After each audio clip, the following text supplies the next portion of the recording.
नमस्कार मित्रांनो आणि मैत्रिणींनो, स्वागत आहे तुमचं माझी होशिलकाच्या पुढील भागात. जेव्हा कबीर जेवायला बसला तसे सगळे जेवण करू लागले. शेवटी आता तो गावच्या सरपंचाचा जावई होता. मग त्याच्या मानपणात गावकरी मंडळी कुठलीच कमी ठेवत नव्हते. स्वीट डिश म्हणून गव्हाची खीर होती. पहिल्या वेळेस त्याने ह्याच घरात खाल्ली होती आणि आत्ता पण आजची टेस्ट त्याला लगेचच वेगळी जाणवली. त्याने 1-2 स्पून खाऊन वाटी तशीच ठेवून दिली. बाकी सगळं जेवण हेवी असलं तर त्याला चव होती. त्यांच्या फंक्शन पार्टीमध्ये हेल्दी आणि लाईट जेवण जेवायची सवय होती. गावाकडचं तरी असलेलं जेवण त्याला खूपच हेवी वाटत होतं. बळवंतराव जेवता जेवता त्याला ओळख करून देत होते. पण त्याच्या सगळं काही 36 फूट वर जात होते. काका, मामा, दूरचे पाहुणे सगळ्यांना जेव्हा ओळख करून देत होते तेव्हा खूपच भारी वाटत होतं. एवढ्या मोठ्या लोकांशी आपली ओळख होत आहे ह्यातच त्या पाहुण्यांना आनंद. 2-3 पंगत झाल्यावर मुलीकडचे पाहुणे होते ते जेवायला बसले. सौरभने तर जेवणापासून ते कबीरची पाठ धरली ती सोडलीच नाही. त्याचं काम तर आता खूपच सोपं झालं होतं. आता कुठल्याही परिस्थितीत कबीर तयार होईलच. शेवटी अवंतीचं स्वप्न आणि गावाची भलाई. जेव्हा जेव्हा सौरभने फॅक्टरीचा विषय काढला त्या वेळेस कबीर तो विषय वगळला. चेहऱ्यावर जरी दाखवत नसला तरी समोरच्याच्या मनात काय चालू आहे ते त्याला कळत होतं. असाच बिझनेसमध्ये मुरलेला खिलाडी नव्हता. त्याला जेव्हा त्या विषयाची गरज असेल तेव्हाच तो विषय छेडणार होता. आणि आता सध्या फक्त डोक्यात एकच गमत होतं, अवंतीशी बोलणं. तिला पुन्हा एकदा आपल्या डोळ्यात जवळून साठवून घेणं. असं कसं संधी सोडेल? तिला भेटल्याशिवाय, तिला बघितल्याशिवाय त्याचा पाय थोडी वाड्यातून निघणार होता. संध्याकाळचे 4 वाजत आले तरी अजून यांची जेवणच झाली नव्हती. सुपारी फुटल्यावर ती जशी आत गेली तसे ती बाहेर आलीच नव्हती. म्हणून आता वैतागला होता. त्याने अवंतीला मेसेज केला. हॅलो. मेसेज टाईप करताना त्याच्या चेहऱ्यावर मंद हसू पसरलं. पण अजून त्याचा मेसेज पाहिला नव्हता म्हणून मन लगेच खट्टू झालं होतं. कुठे आहे तू? त्याने ओठ दाबूनच मेसेज केला. त्यावर पण तिचा काहीच रिप्लाय आला नाही म्हणून चिडचिड होऊ लागली. त्याने न राहून शेवटी तिला फोन केला आणि मोबाईल तिचा स्विच ऑफ. तसं त्याने कपाळावरून 2 बोटं घासली आणि दीर्घ श्वास घेतला. एकतर त्याने अनुराधाला 2-3 वेळा मेसेज केला, बोलवण्याचा प्रयत्न केला, पण अनुराधा जाणून बुजून त्याच्याजवळ आल्या नाहीत. आणि बळवंतराव मीरा तर पाहुण्यांमध्येच गुंतून गेले होते. त्यात भर अवंतीचा मोबाईल बंद म्हणून डोकं आता भनभन करू लागलं. त्याचे पेशन्स लेवल हळूहळू कमी होत चालले होते. अवंती आणि मंजिरी रूममध्ये बसल्या होत्या. आत्ताच दोघींचे जेवण झाले होते आणि दोघीजणी गप्पा मारत बसल्या होत्या. सगळे पाहुणे बाहेरच होते. दोघीजणीच रूममध्ये होत्या. अवंती खूपच खुश दिसत होती. तिला खुश बघून मंजिरीसुद्धा खुश होती. अवंती, अजून विश्वास बसत नाही, तुझं लग्न सरांसोबत होणार आहे. ओ माय माय. मंजिरी तिला घट्ट मिठी मारत म्हणाली. अवंती एक हात तोंडावर ठेवत खुदकन हसून तिच्या मिठीत शिरली. तिला कसला आनंद होतोय देव जाणे, पण चेहऱ्यावरचं हसू कमी होत नव्हते. ह्यालाच प्रेम म्हणतात का? या विचारावर पण तिला प्रश्न पडला होता. नेमकं तिला काय होत आहे ते सुद्धा कळत नव्हतं. पण सगळं काही मनासारखं झाल्यामुळे मन आनंदाने डोलत होतं. त्यात कबीरचा चेहरा सारखा नजरेसमोर येत असल्यामुळे चेहऱ्यावर लज्जेची लाली अधिकच वाढत चालली होती. मी तुझ्यासाठी खूप खुश आहे, मंजिरी भाऊक होत हसत म्हणाली. बस अजून लग्न झालं नाही, खूप वेळ आहे त्याला. अवंती हसत तिच्या डोळ्यातलं पाणी पुसत म्हणाली. का? वेळ का? मंजिरी प्रश्नार्थी नजरेने बघत म्हणाली.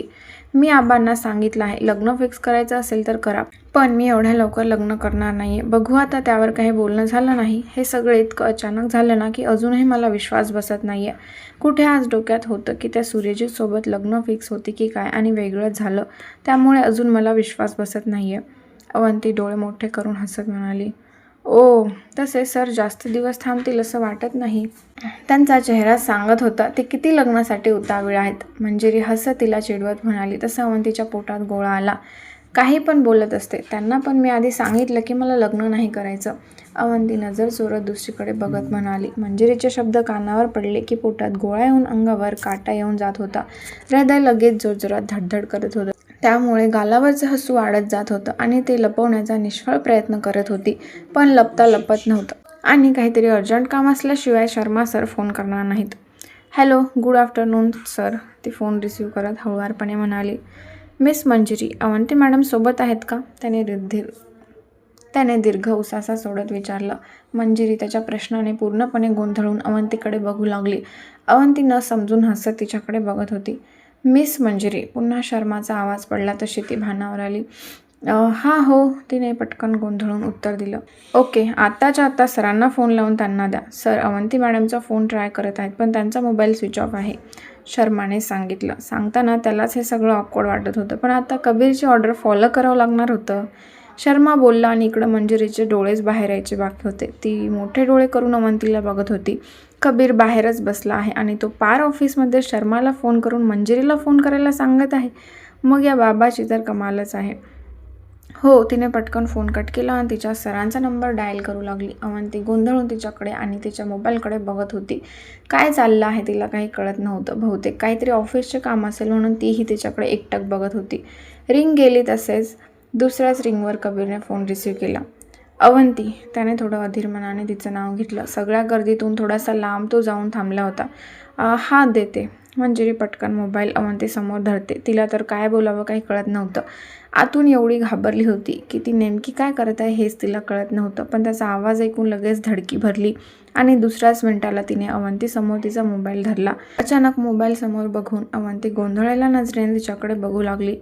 सर सर, मंजिरी इशाराने हळू आवाजात तिला फोनकडे बघत म्हणाली. तसं तिने मोबाईलकडे पाहिलं आणि कबीरचा नंबर दिसत होता. ती डोळे मोठे करून फोनलाच बघत होती. अगं नंतर विचार कर, पहिले बोल. मंजिरीने पटकन तिच्या हातात मोबाईल ठेवला. अवंतीचं डोकं सुन्न झालं. अचानक हृदयाची धडधड वाढू लागली. हातात मोबाईल होता आणि तळहात थरथर कापू लागला. तिने थरथरत्या हातानेच हळूच मोबाईल कानाला लावला आणि मंजिरी तिच्याकडे एकटक दोन्ही हात गालावर ठेवून बघत होती. एक्सायटेड, भीती दोन्ही भावना तिच्या चेहऱ्यावर संमिश्र झाल्या होत्या. कबीरचे थाट बघून तर अजूनच भारीवाली फिलिंग आली. काय तो रुबाब होता. होणाऱ्या बायकोशी बोलायचं आहे म्हणून किती खटाटोप. हॅलो, अवंती हळू आवाजात अडखळत म्हणाली. अंगातून एक विजेची लहर पसरून गेल्यासारखं फील होत होतं. आत्तापर्यंत खूप एक्सायटेड होती, पण आता त्याच्याशी बोलायचं म्हटलं की तिला टेन्शन आलं होतं. Where the hell did you through your phone? त्याने एक नजर सगळ्या पाहुण्यांवर फिरवत थोडंसं चिडत विचारलं. तसं तिचं लक्ष तिच्या मोबाईलकडे गेलं. देवळीत पडलेला होता. काल रात्रीपासून त्या मोबाईलला तिने चार्ज केलाच नव्हता आणि सकाळी तर एवढा गोंधळ उडाला होता की त्या फोनकडे तिने लक्षच दिलं नव्हतं. एनिवेज, कुठे आहेस? ती शांत झालेली बघून त्याने पुढाकार घेत हळू आवाजात विचारलं. आतल्या खोलीत आहे, तिने मंजिरीकडे बघत उत्तर दिलं. घाबरून गेली होती. हा असा का प्रश्न विचारत आहे? येते की काय आतमध्ये म्हणून धडकीच भरली होती. तो काहीही करू शकतो ह्याच्यावर आता तिचा 100% विश्वास बसला होता. मंजिरी उत्साहाने इशाराने तिला विचारू लागली. ओके, मी टेरेसवर तुझी वाट बघत आहे, कम फास्ट. तो गालातल्या गालात हसत म्हणाला. तिच्याशी बोलताना चेहऱ्यावर एक वेगळंच हसू आणि तेज पसरलं होतं. नाही हो, ती पटकन घाबरून थोडी मोठ्याने म्हणाली आणि आत्तापर्यंत तिच्याशी बोलताना त्याच्या चेहऱ्यावर जे हसू होते ते कमी होत कपाळावर आठ्या पडल्या. काय प्रॉब्लेम आहे? कपाळाच्या रेषा लगेच त्याच्या गडद झाल्या. ते घरात पाहुणे आहेत, ती आवंढा गिळत म्हणाली. ओ गॉड, त्याने वैतागून डोळे घट्ट मिठून ओठ एकमेकांवर दाबून डोळे उघडले. मी फक्त 15 मिनिट वाट बघणार आहे, त्यानंतर डायरेक्ट तुझ्या रूममध्ये आहे तिथे येईल. शांतपणे आता तू विचार कर, तू मला भेटायला येते का मी तुला भेटायला येऊ? तो धमकीच्या स्वरात बोलून मोकळा झाला आणि दुसऱ्याच मिनिटाला त्याने कानावरचा मोबाईल काढून फोन कट केला. त्याचं बोलणं ऐकून ती तर शॉकच झाली. तिला विचार करायला सुद्धा त्याने थोडा वेळ दिला नव्हता. त्याने मागे वळून पाहिलं तर बळवंतराव त्याच्याकडेच येत होते. जावई, इथं काय करता? काय पाहिजे का? बळवंतराव काळजीने विचारपूस करू लागले. यस, आय मीन रेंजचा इश्यू आहे. मला अर्जंट कॉल करायचा होता पण लागत नाही आहे. कबीर किंचित खांदे उडवत निराश चेहरा करत म्हणाला. असं होय, माझ्या मोबाईलवरून लावून बघता का? त्यांनी लगेच भोळ्या मनाने त्यांचा मोबाईल त्याच्यासमोर धरला. नो, रेंज कमी जास्त होत आहे. जर तुम्हाला काही प्रॉब्लेम नसेल तर मी टेरेसवरची रूम यूज करू का? माझं खूपच इम्पॉर्टंट काम आहे. कबीर शांतपणे म्हणाला. त्याचं काम कसं करून घ्यायचं हे त्याला चांगलंच माहीत होतं. अहो, काय बी कसं विचारता? हे घर आता तुमचंच आहे हो. कुठं बी जाऊन बसू शकता. जावा. काशी, जावयांना वाडीवरच्या खोलीमध्ये घेऊन जा. बळवंतराव बोलत काशीला हाक मारत म्हणाले. तसं कबीर तिरकस हसला. त्याचं काम तर पूर्ण झालं होतं. काशी कबीरला आपल्यासोबत घेऊन गेला. काय झालं? तिचा चेहरा बघून मंजिरी म्हणाले. त्यांना मला भेटायचं आहे. माझी वाट बघत आहेत माडीवर. मी आले नाही तर इथे येतो म्हणाले. अवंती फोनवर तो जे काय बोलला ते सगळं मंजिरीला सांगू लागली. टेन्शन आलं होतं. कपाळावर लगेच घामाचे बिंदू पसरू लागले. काय? मंजिरी खुश होत ओरडली. तसं अवंती तिच्याकडे गोंधळलेल्या नजरेने बघू लागली. जा ना लवकर, मंजिरी एक्सायटेड होत म्हणाली. काय? नाही, अवंती लगेच घाबरून म्हणाली. अरे मंद, सर तुला भेटायला बोलवत आहेत. How romantic. आणि तू काय नखरे करत आहे? तुला म्हटलं ना ते जास्त वेळ तुझ्यापासून लांब राहू शकत नाही. त्यांच्या मनात आलं ना आत्ताच लग्न करून घरी घेऊन जायची घाईसुद्धा करतील. मंजिरी तिच्या डोक्याला हात लावत जोरजोरात हसत म्हणाली. जणू अवंतीपेक्षा मंजिरी जास्त एक्सायटेड होती दोघांची लव्ह स्टोरी बघण्यासाठी. आणि आपण सगळेसुद्धा. वेडी आहेस का? कोणी पाहिलं तर काय म्हणतील? घरात किती पाहुणे आहेत, कोणी अचानक वर आले तर झालं का मग? अवंती टेन्शनमध्ये इकडून तिकडून फिरत म्हणाली. टेन्शन आलं होतं खरंच. 15 मिनिटात जर ती वरती गेली नाही तर तो रूममध्ये येईल का? त्याच्यावर अशा गोष्टींवर विश्वास बिलकुल नव्हता. तो कोणाचा विचार करणाऱ्यातला नाही हे आत्तापर्यंत त्याचे कारनामे बघून कळलं होतं. म्हणजे मला खूप टेन्शन आले आहे, काय करू? ह्यांचा काय भरोसा नाही. मी जर 15 मिनिटात वर गेले नाही तर ते रूममध्ये यायलासुद्धा कमी करणार नाहीत. हे मला सुखाने जगू देणार नाही असं वाटायला लागले. ह्याचं टेन्शन घेऊन माझा जीव अर्धा होऊन जात आहे. एवढं काय महत्त्वाचं बोलायचं? आता कार्यक्रम झाला ना, गप घरी जावं. माझ्याजवळ काय आहे? अवंती तिचे दोन्ही हात घट्ट पकडत घाबरत म्हणाली. अवंतीचा घाबरलेला चेहरा बघून मंजिरी खळखळून हसू लागली. पहिल्यांदाच अवंतीला इतकं घाबरलेलं आणि टेन्शनमध्ये तिने पाहिलं होतं. अजून तर प्रेमाच्या नावेत ती बसलीसुद्धा नव्हती आणि आत्ताच तिचे इतके हाल आहेत तर पुढे जाऊन काय होणार होतं? म्हणजे तू हसते काय? मला इथे टेन्शन आले आहे. अवंतीने रागाने तिचे हात झटकले आणि खिडकीत जाऊन उभी राहिली. अगं अवंती, अशी कशी गं तू? सगळ्या गोष्टींमध्ये तू इतकी हुशार आहे आणि अशा गोष्टी तुझ्या डोक्यात शिरत नाही म्हणजे अवघड आहे. आता लग्न ठरत आहे, मग नवीन फिलिंग मनात येत असतील. तुला बघायचं, भेटायचं आहे आणि तू काय तर म्हणे काय महत्त्वाचं बोलायचं आहे. माझ्याकडे काय काम आहे? सगळं काम तर आता तुझ्याकडेच आहे. मंजिरी हसून कपाळावर हात मारत तिच्याजवळ येत म्हणाली.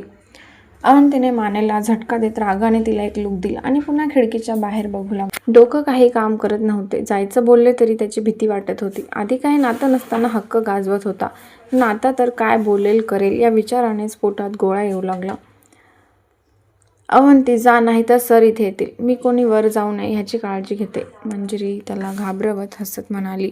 कबीर माडीच्या कठड्यावर दोन्ही तळवे टेकून दूरवर नजर टाकत समोरचा नजारा बघत होता. संध्याकाळ झाली होती त्यामुळे सगळीकडे पिवळसर तांबूस प्रकाश पडला होता. मागच्या बाजूला थांबल्यामुळे पुढे सगळं हिरवगार शेत दिसून येत होतं. त्यावर पडलेला तांबूस प्रकाश खूपच सुंदर दिसून येत होता. थंडगार हवा सुटली होती. अंगाला झोंबत एक गोडन प्रेमळ शहारा देऊन जात होता. त्यामुळे चेहरा रिलॅक्स झाला होता. अगदी मनाला प्रसन्न करणारं वातावरण समोर झालं होतं. त्यामुळे त्याचं मन शांत झालं होतं. आता फक्त अवंतीची ओढ मनाने धरली होती. हळूच घुंगुरांचा आवाज त्याच्या कानात वाजू लागला. तसं ओठ रोंदावत त्याने अलगद डोळे बंद केले. मनापासून तिच्या घुंगुरांचा आवाज त्याला ऐकायचा होता. आता तो आवाज मोठा होत चालला होता. म्हणजे ती आपल्या जवळ येत आहे लगेच कळलं. आता तिचा सुगंध त्याला त्याच्या आसपास जाणवत होता. म्हणजे ती आपल्या पाठमोरीच आहे. हृदयाची धडधड लगेच क्षणात वाढली होती. त्याने डोळे उघडले आणि मागे वळला. बस तो क्षण त्याच्यासाठी तिथेच थांबला होता. फक्त त्या सुंदर मुखड्याला बघतच राहावं असंच वाटत होतं. कितीही बघितलं तरी त्याचं मन भरणार नाही हेही त्याला कळत होतं. 2 ते 3 फुटाच्या अंतरावर उभी होती. तिच्या पापण्या झुकलेल्या होत्या. दोन्ही हात एकमेकांमध्ये घट्ट गुंफून उभी होती. अंगावर त्याने घेतलेली साडी होती. मेकअप थोडासा उतरला होता. कार्यक्रमांमध्ये तिच्या केसांची हेअरस्टाईल होती. आता लूज वेणी घालून गजरे होते, पण आता ते पण सुकले होते. डोळ्यातलं काजळ अलगद पापण्याखाली उतरलं होतं. त्यामुळे तिचा चेहरा खूपच निरागस आणि गोंडस दिसत होता. तो कठड्याला अलगद टेकून दोन्ही पाय क्रॉस करून हाताची घडी घालून तिलाच बघत गालातल्या गालात हसू लागला. तिच्यावरून नजर हटवायची बिलकुल इच्छा होत नव्हती. समोरची अवंती आजपासून फक्त आपलीच आहे ह्याच्यावर त्याला अजूनही विश्वास बसत नव्हता. त्याचं आपल्याला टक लावून बघणं, तिच्या पोटात फुलपाखरू उडत होते. दोन्ही हाताची बोटे एकमेकांमध्ये गुंतून चोळामोळा करायचं चालू होतं. नजर खालीच भिरभिरत होती. हृदयाची धडधड 100च्या स्पीडने वाढली होती. अंगभर गुदगुल्या होऊन गोड शहारा येऊन जात होता. ओठसुद्धा कोरडे पडून घशाला कोरड पडत होती. कधी एकदा तो बोलेल आणि आपण इथून खाली जाऊ असं झालं होतं. घाबरून डोकं काहीच काम करत नव्हतं. पायाच्या अंगठ्यापासून ते डोक्यापर्यंत मुंग्या येऊन अंग थंडगार पडत होतं. त्यात थंड वाऱ्याचा नटखटपणा चालूच होता. त्यामुळे तर एक शिरशिरी वाहून जात होती. त्याच्याकडे बघण्याचे धाडससुद्धा तिच्यात नव्हतं. इतक्यातून लाजून पाणी पाणी झाली होती. गालावर अबोली गुलाबी कलर पसरत चालला होता. तर हा भाग इथे संपलेला आहे. तुम्हाला हा भाग कसा वाटला नक्की कमेंट करून सांगा व व्हिडिओला लाईक करायला विसरू नका. आणि पुढील भाग बघण्यासाठी चॅनलला नक्की सबस्क्राईब करा.